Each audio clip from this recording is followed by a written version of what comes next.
Hello guys, welcome to the channel maths concept academy. मेरा नाम रवि। मैं आपके लिए मैथमेटिकल कंटेंट और साथ ही साथ केवीएस की अपडेट लेके आता हूँ। तो ये वाला जो कमेंट है या ये वाला जो क्वेश्चन है, अब रेगुलरली बहुत बार पूछा जा रहा है मुझसे अलग अलग जगह, ठीक है ना। मेरे ही सब्सक्राइबर द्वारा कहाँ कहाँ पे ईमेल पे पूछा जा रहा है, ठीक है, यूट्यूब पे पूछा जा रहा है और टेलीग्राम पे पूछा जा रहा है।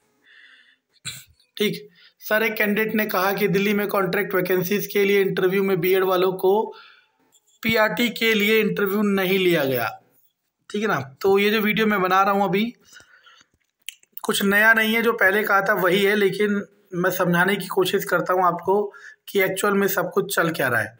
और अगर आप सही से समझे और अगर आप समझने के लिए मुझे सुने तो आपको समझ जरूर आएगा।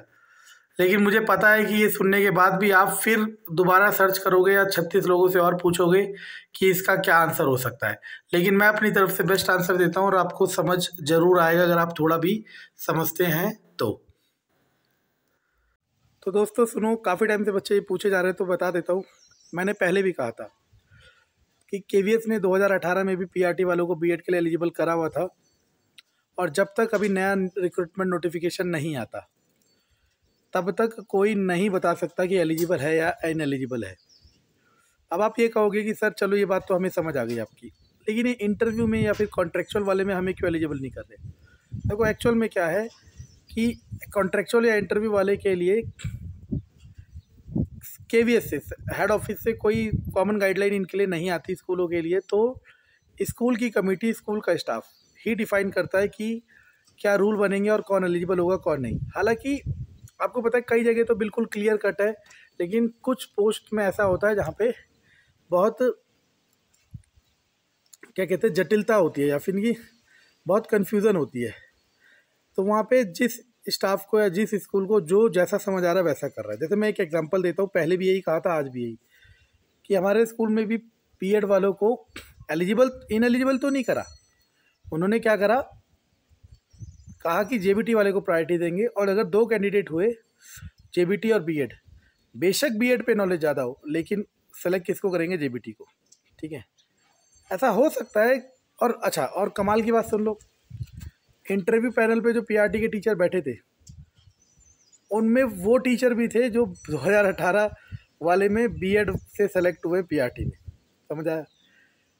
तो मैंने कहा उनसे कि आपने क्यों नहीं अपोज किया, तो उन्होंने यही कहा यार क्या कर रहा है, जो चल रहा है चलने दो, जैसे चल रहा है। तो मैं इसीलिए कह रहा हूँ, देखो कॉन्ट्रेक्चुअल एक अलग चीज़ होती है, परमानेंट अलग होती है। परमानेंट में क्या होता है, हेड को मतलब हेड ऑफिस जो हेडक्वार्टर जो है केवीएस का, वो एक रिक्रूटमेंट नोटिफिकेशन निकालेगा।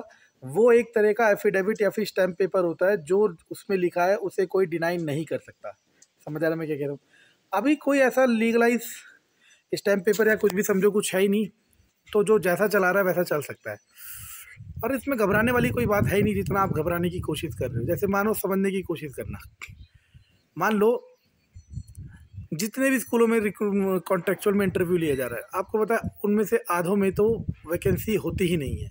वो बस अपने पैनल में टीचर्स को इकट्ठा कर रहे हैं कि जब कोई टीचर लीव पे जाएगा तब आपको वो मिलेगा। तो अगर आप इस वजह से रिजेक्ट हुए हैं कि बीएड वालों को एलिजिबल नहीं करा, तो इस पर कोई कुछ नहीं कर सकता। ये स्कूल अथॉरिटी है, वो जो डिसीजन लेगी वही सही माना जाएगा, और आप चैलेंज या क्लेम कुछ भी नहीं कर सकते, ठीक है ना।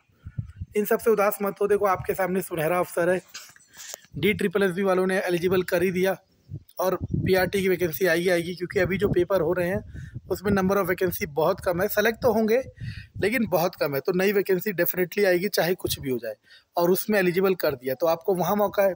और मैं कह रहा हूँ कि जब तक रिक्रूटमेंट नोटिफिकेशन नहीं आता तब तक आप एलिजिबल हो, क्योंकि प्रीवियसली एलिजिबल कर रखा था। और साथ ही साथ